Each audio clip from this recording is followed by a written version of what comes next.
हाल ही में supreme court का एक महत्वपूर्ण निर्णय आया जो government of Delhi versus union of India का है, जिसमें सुप्रीम कोर्ट के संविधान पीठ ने अपने पुराने फैसलों पर विचार करते हुए यह क्लियर किया कि दिल्ली गवर्नमेंट को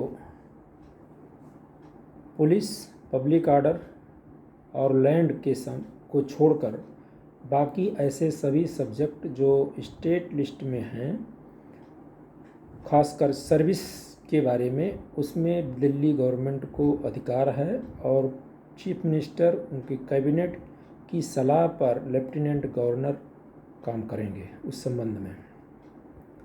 और इसके बाद सेंट्रल गवर्नमेंट ने ऑर्डिनेंस निकाला अभी परसों, जिसमें उस जजमेंट को एक तरह से नलीफाइड किया गया है।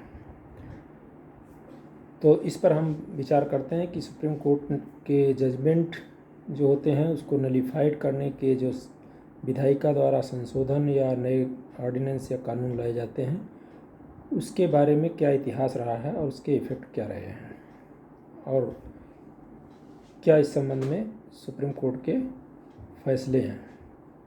तो मैं हूं श्याम वर्मा, रिटायर्ड जज। तो इस पर आज चर्चा करते हैं।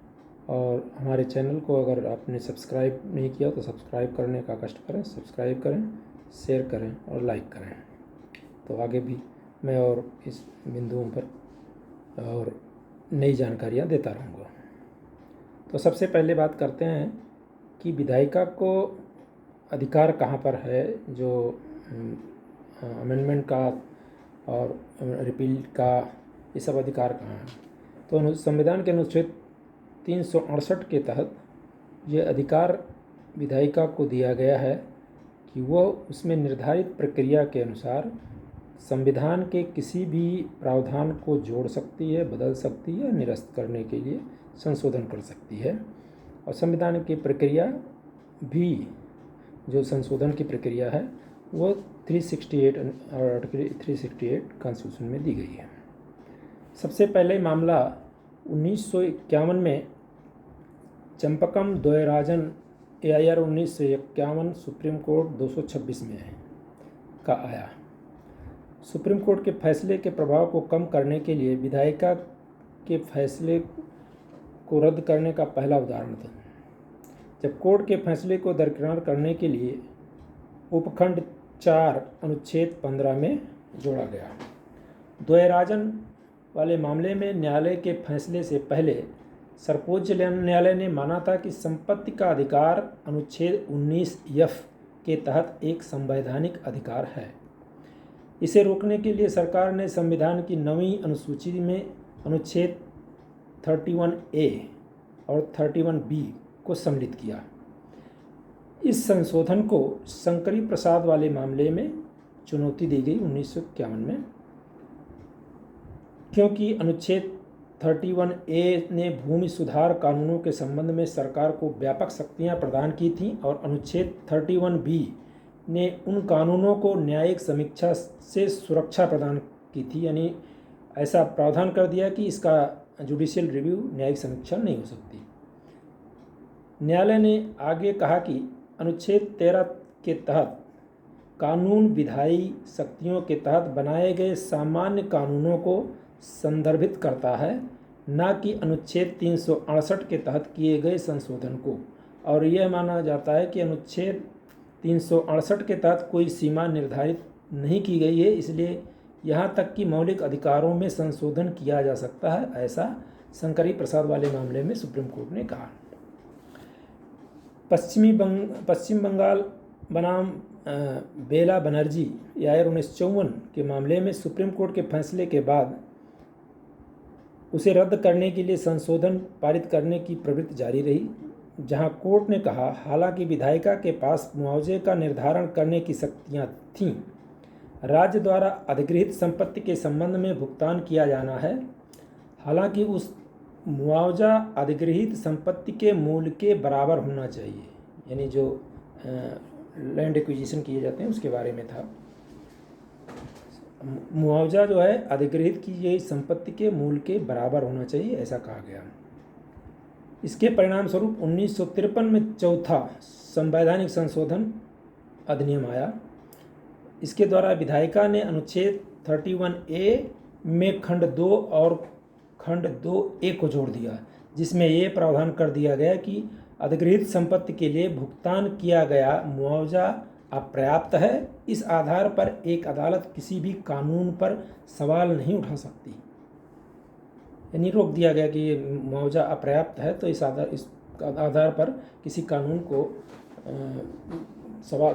पर सवाल कोर्ट नहीं उठा सकती। सर्वोच्च न्यायालय ने के कोचुनी 1960 में एक मामला आया जिसमें कि संपत्ति से वंचित करने वाले किसी भी कानून को अनुच्छेद 19(5) की कसौटी पर खरा उतरना चाहिए, जो संपत्ति रखने और निपटाने के अधिकार पर केवल उचित प्रतिबंध लगाने की अनुमति देता है। सुप्रीम कोर्ट ने ऐसा कहा कि संपत्ति से वंचित करने वाले किसी भी कानून को अनुच्छेद 19(5) की कसौटी पर खरा उतरना चाहिए और इसके तहत संपत्ति रखने और निपटाने के अधिकार पर जो किसी सिटीजन्स का है उस पर केवल उचित प्रतिबंध लगाने की अनुमति देता है। इर्रेशनल या अनुचित प्रतिबंध नहीं लगा सकता। फिर ब्रजबेलू का केस आया 1965 में। इसमें कहा, हालांकि मुआवजे की पर्याप्तता चौथे संशोधन के अनुसार उचित नहीं थी, मुआवजे शब्द को बरकरार रखा गया, जिसका अर्थ है संपत्ति के मूल्य के बराबर दिया जाना चाहिए। हालांकि विधायिका ने 25वें संविधान संशोधन को फिर से लाया और मुआवजा शब्द को राशि शब्द से बदल दिया गया। बाद में केशवानंद भारती वाले मामले में 1973 में अदालत ने फिर से इस विचार को कायम रखा कि राशि शब्द का अर्थ अर्जित संपत्ति की उचित वापसी है। तब विधायिका ने 44वां संशोधन पारित करके 1978 में मौलिक अधिकारों के अध्याय से ही संपत्ति का अधिकार हटा दिया। 17वें संवैधानिक संशोधन को सज्जन सिंह के मामले में चुनौती दी गई थी। 1965 का मामला था और अदालत ने यह माना कि संविधान में संशोधन का मतलब संविधान के सभी प्रावधानों में संशोधन। गोलकनाथ का मामला 1967 के मामले में यह रुख लगभग 13 वर्षों तक चलता रहा, जिसमें न्यायालय ने शंकरी प्रसाद और सज्जन सिंह वाले मामले के पहले के फैसलों को खारिज कर दिया और यह मानने के लिए आगे बढ़ा कि विधायिका के पास मौलिक अधिकारों को छीनने के लिए संविधान के भाग 3 में संशोधन करने की शक्ति नहीं है और न्यायमूर्ति सुब्बा राव द्वारा एक तरह से फ्यूचर में जो शासन के सिद्धांत को क्या होंगे उसको निर्धारित किया गया। शंकरी प्रसाद और सज्जन सिंह वाले मामले के पहले के निर्णयों को खारिज कर दिया गया था, लेकिन भावी अधिमान्यता के सिद्धांत द्वारा ये संशोधन वैध बने रहे।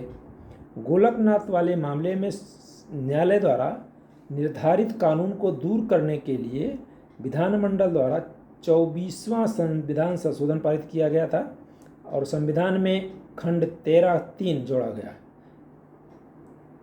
जिसमें कहा गया संविधान का अनुच्छेद 13, जो संविधान के अनुच्छेद 13 है उसमें एक खंड 3 जोड़ा गया और यह कहा गया कि संविधान के अनुच्छेद 13 अनुच्छेद 368 के तहत संसद द्वारा किए गए संशोधनों पर लागू नहीं होगा। अनुच्छेद 13 जो संविधान का है वह कहता है कि कोई भी कानून जो होगा वह मौलिक अधिकार जो उस खंड में है, भाग 3 है संविधान का, उसके प्रावधानों के विपरीत नहीं होगा। तो ये संशोधन कर दिया गया कि जो संशोधन संविधान का के अनुच्छेद 368 के अंतर्गत संशोधन होगा वह कानून यानी लॉ जो धारा 13 अनुच्छेद 13 में डिफाइन किया गया उसके अंतर्गत नहीं आएगा और 368 में जो संशोधन का प्रावधान है उसमें एक खंड जोड़ा गया और यह कहा गया अनुच्छेद 13 में कुछ भी अनुच्छेद 368 के तहत किए गए संशोधन पर लागू नहीं होगा। तो एक तरह से एक मनमर्जी करने के लिए एक स्वतंत्रता दे दी गई कि गवर्नमेंट जो है, पार्लियामेंट जो है, वो संविधान के किसी भी प्रावधान इंक्लूडिंग फंडामेंटल राइट के विरुद्ध भी वह कानून बना सकती है। अब इसको चुनौती दी गई, तो इसमें ये कहा गया, अनुच्छेद 368 के सीमांत नोट को संशोधन की प्रक्रिया से बदलकर संसद के संशोधन करने की शक्ति संविधान और इसकी प्रक्रिया कर दी गई। इसके बाद न्यायालय ने रुस्तम कैवासजी कूपर वाले मामले में, जिसमें जो बैंक राष्ट्रीयकरण मामला, नेशनलाइजेशन ऑफ बैंक का मामला के नाम से जानते हैं, उसमें यह कहा गया, संविधान मुआवजे के अधिकार की गारंटी देता है जो अनिवार्य रूप से अर्जित संपत्ति के बराबर धन है। इस फैसले को खत्म करने के लिए विधायिका ने 25वां संविधान संशोधन किया। इस संशोधन के द्वारा सरकार को मुआवजे के भुगतान पर सार्वजनिक उपयोग के लिए संपत्ति का अधिग्रहण करने की शक्ति थी, जो सरकार द्वारा निर्धारित की जाएगी, न कि अदालतों द्वारा। ऐसा प्रावधान कर दिया गया। केशवानंद भारती में ऐतिहासिक फैसले के बाद विधायिका ने 42वां संवैधानिक संशोधन अधिनियमित किया, जिसमें उक्त मामले में फैसले को रद्द करने के लिए अनुच्छेद 368 में खंड 4 और खंड 5 जोड़ा गया। नए खंडों में यह कहा गया कि इस अनुच्छेद के तहत संविधान के प्रावधान को जोड़ने, बदलने, निरस्त करने के लिए संसद की संवैधानिक शक्तियों पर कोई सीमा नहीं होगी। यह दावा किया गया कि संसद लोगों की इच्छा का प्रतिनिधित्व करती है और केशवानंद भारती मामले में लगाई गई सीमा को रद्द कर दिया गया। न्यायालय द्वारा तैयार की गई बुनियादी ढांचे के सिद्धांत को अस्पष्ट माना गया। मिनर्वा मिल वाला मामला जो 1980 का है, उसमें जब 42वें संशोधन को चुनौती दी गई तो न्यायालय ने कहा, अनुच्छेद 368 में खंड 4 और 5 जोड़ने से संविधान की मूल संरचना की आवश्यक विशेषताएं नष्ट हो जाती हैं। बेसिक स्ट्रक्चर जो है कॉन्स्टिट्यूशन का, वही नष्ट हो जाता है कि अगर इस तरह का प्रावधान रहेगा तो। न्यायालय ने आगे कहा, सीमित संशोधन शक्ति स्वयं संविधान की एक बुनियादी विशेषता है। लिमिटेड पावर है अमेंडमेंट का, ना कि अनलिमिटेड पावर है। न्यायालय ने माना कि 42वें संशोधन द्वारा अनुच्छेद 31C में किया गया संशोधन अमान्य है, क्योंकि इससे संविधान की आवश्यक विशेषताओं को नुकसान पहुंचा है और न्यायालय को न्यायिक समीक्षा की अपनी शक्तियों से वंचित नहीं किया जा सकता। इसी तरह इंदिरा नेहरू गांधी बनाम राजनारायण के मामले में भी एक फैसले को रद्द करने के लिए एक संवैधानिक संशोधन को लागू करने का अगला उदाहरण सामने आता है, जिसमें इंदिरा गांधी के चुनाव को रद्द करने वाले इलाहाबाद उच्च न्यायालय के आदेश को चुनौती दी गई। सर्वोच्च न्यायालय के समक्ष अपील की लंबित रहने के दौरान विधायिका ने 39वां संवैधानिक संशोधन पूर्वव्यापी प्रभाव से मान्य करते हुए एक अमेंडमेंट किया, जिसमें संविधान में अनुच्छेद 392A जोड़ा गया और कहा कि राष्ट्रपति, उपराष्ट्रपति, प्रधानमंत्री, लोकसभा अध्यक्ष के चुनाव का कोई रिव्यू नहीं हो सकता। देश के किसी भी न्यायालय में इन चुनावों के बारे में चुनौती नहीं दी जा सकती और इसे केवल संसदीय समिति के समक्ष ही निपटारा किया जा सकता है। हालांकि बाद में श्रीमती गांधी के चुनाव को सुप्रीम कोर्ट ने बरकरार रखा, लेकिन 39वें संशोधन को असंवैधानिक माना। उक्त संशोधन जो किया गया 392A जोड़ा गया था, उसको असंवैधानिक माना गया, क्योंकि यह संविधान की मूल संरक्षण का उल्लंघन था। यानी जो कोर्ट का पावर था कि उसको चुनौती उसके सामने दी जा सकती है, उसको समाप्त किया गया था। इसलिए इस प्रावधान को इसको असंवैधानिक यानी अनकॉन्स्टिट्यूशनल माना गया।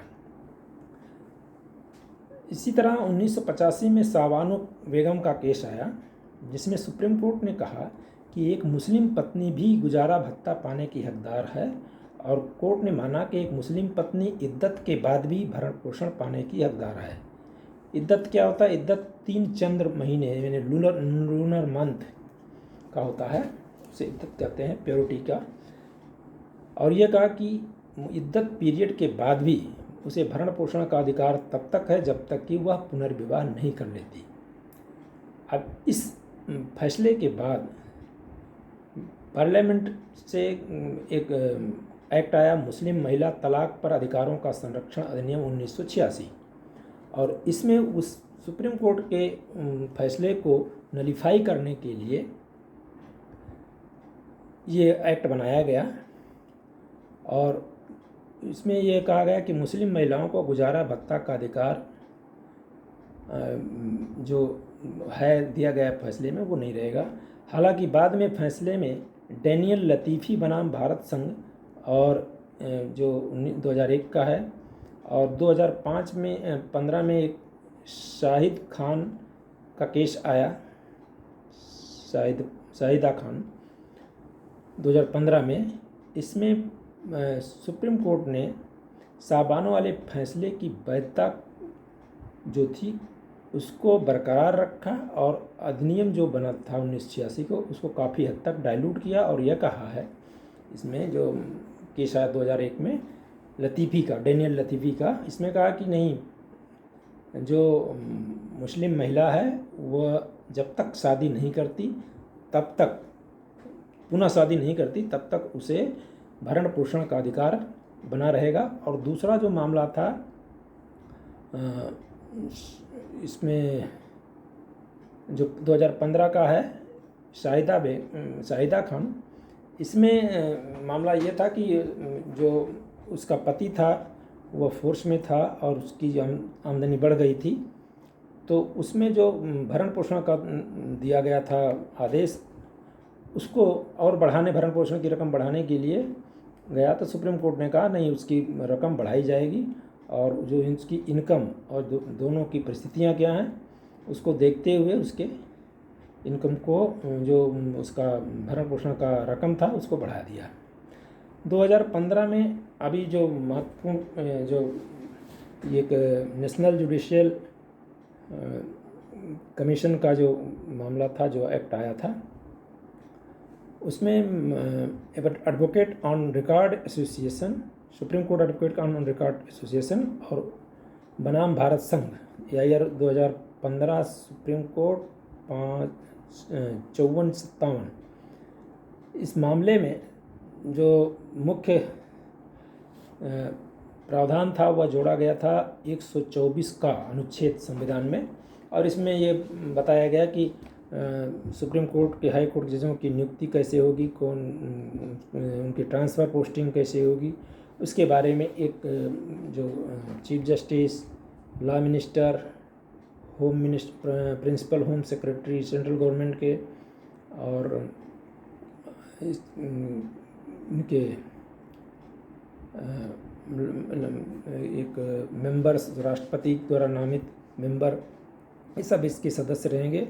और ये जो कमीशन बनेगा वो अथॉरिटी रहेगी, वही ये सब नाम रिकमेंड करने, ट्रांसफ़र करने और पोस्टिंग करने का अधिकार रहेगा। इस बारे में चुनौती देते हुए, ये इस प्रावधान को चुनौती देते हुए ये रेड याचिका दायर की थी एडवोकेट्स ऑन रिकॉर्ड ने के एसोसिएशन ने, जिसमें सुप्रीम कोर्ट ने कहा अनुच्छेद 124 का के खंड का और खा न्यायिक घटक के लिए पर्याप्त प्रतिनिधित्व प्रदान नहीं करते। राष्ट्रीय न्यायिक नियुक्ति आयोग जो न्यायपालिका की प्रधानता को बनाए रखने के लिए अपर्याप्त है और इस प्रकार न्यायपालिका की स्वतंत्रता का उल्लंघन करता है, जो संविधान की एक आवश्यक संरचना है। इसी तरह कानून के प्रति जवाबदेह केंद्रीय मंत्रियों को शामिल करने के कारण अनुच्छेद 124A, C और D असंवैधानिक है, जो संविधान की मौलिक संरचना यानी बेसिक स्ट्रक्चर का उल्लंघन करता है। सर्वोच्च न्यायालय ने माना कि 2014 का 99वां संविधान संशोधन, इसके द्वारा अनुच्छेद 124A लाया गया था, इस संशोधन को असंवैधानिक और शून्य घोषित कर दिया। अभी इसके बारे में एक और अभी एक्ट था जिसका संशोधन चैलेंज हुआ था 2019 में, उसमें SC/ST एट्रोसिटी एक्ट था। उसमें सुप्रीम कोर्ट ने एक जजमेंट दिया कि जो एट्रोसिटी एक्ट के तहत गिरफ्तारी होती है उसके लिए पहले से गिरफ्तारी के पहले वरिष्ठ अधिकारियों की पूर्व स्वीकृति ली जाए और उसके कुछ दिशा निर्देश जारी किए जो गिरफ्तारी रिमांड के संबंध में थे। इसका व्यापक विरोध हुआ, देश नेशनल लेवल पर आलोचना हुई और फिर अनुसूचित जनजाति अधिनियम में संशोधन किया गया। और संक्षेप में संशोधन में सर्वोच्च न्यायालय द्वारा जारी किए गए दुरुपयोग से बचने के लिए एहतियाती और सुरक्षात्मक निर्देशों को रद्द कर दिया गया। इन संशोधनों की संवैधानिक वैधानिकता को चुनौती की दी गई थी एक रिट याचिका में। साथ ही इस मामले में पुनर्विचार की याचिका भी गवर्नमेंट ने, सेंट्रल गवर्नमेंट ने दिया था। तो पुनर्विचार याचिका रिव्यू पिटीशन को स्वीकार करते हुए फैसले के पैरा 43 में दिए गए निर्देशों को वापस ले लिया सुप्रीम कोर्ट ने, और जो याचिका थी वो इसलिए खारिज कर दिया क्योंकि वो पहले से रिव्यू एडमिट हो चुकी और उस निर्देशों को वापस ले लिया गया। इस तरह हम देखते हैं बार बार जो सुप्रीम कोर्ट के ऐसे फैसले जो सरकार के फेवर में नहीं रहते या उनको पसंद नहीं आते या जो भी कारण हो उनको सूट नहीं करता, उसको ओवरराइड करने के लिए, उसको निष्प्रभावी करने के लिए सरकारें समय समय पर अपने हित को देखते हुए, अपने इंटरेस्ट को देखते हुए नए नए संशोधन करती हैं, कानून ले आती हैं उसको निष्प्रभावी करने के लिए। इस तरह काफ़ी लंबे समय से इस बारे में रस्साकसी चलती रहती है और अंत में सुप्रीम कोर्ट का जो अभी तक का है सार ये मान लें तो सर्वोच्च न्यायालय लगातार यह मानता रहा है कि कोई भी अधिनियम या संशोधन जो सर्वोच्च न्यायालय द्वारा घोषित कानून को रद्द कर देता है, न्यायपालिका के अधिकार क्षेत्र का अतिक्रमण करने जैसा होगा। सर्वोच्च न्यायालय द्वारा एक बार किसी कानून की घोषणा कर दिए जाने के बाद उसे विधायिका द्वारा संशोधन करके शून्य नहीं किया जा सकता, और ऐसा करना ऐसा अगर है जो कि न्यायालय के फैसले के प्रभाव को समाप्त कर देगा तो ऐसा संशोधन नहीं किया जा सकता। इस तरह अभी जो दिल्ली का मामला है हाईलाइट है। अब उसमें देखिए दिल्ली गवर्नमेंट अगर रिट में जाती है, फिर से सुप्रीम कोर्ट के सामने जाती है, इसको चैलेंज करती है ऑर्डिनेंस को, तो क्या फैसला आता है उसका इंतज़ार करें। और इस तरह हमने आपको लेजिस्लेचर यानी विधायिका और सुप्रीम कोर्ट के जजमेंट में जो एक दूसरे को ओवरराइड करने का, जो विधायिका द्वारा जजमेंट को ओवरराइड करने की प्रवृत्ति है, उसके बारे में संक्षेप जानकारी दी। आपको अच्छा लगा हो तो लाइक, शेयर और सब्सक्राइब करने का कष्ट करें। नमस्कार, जय भारत, जय संविधान, जय हिंद।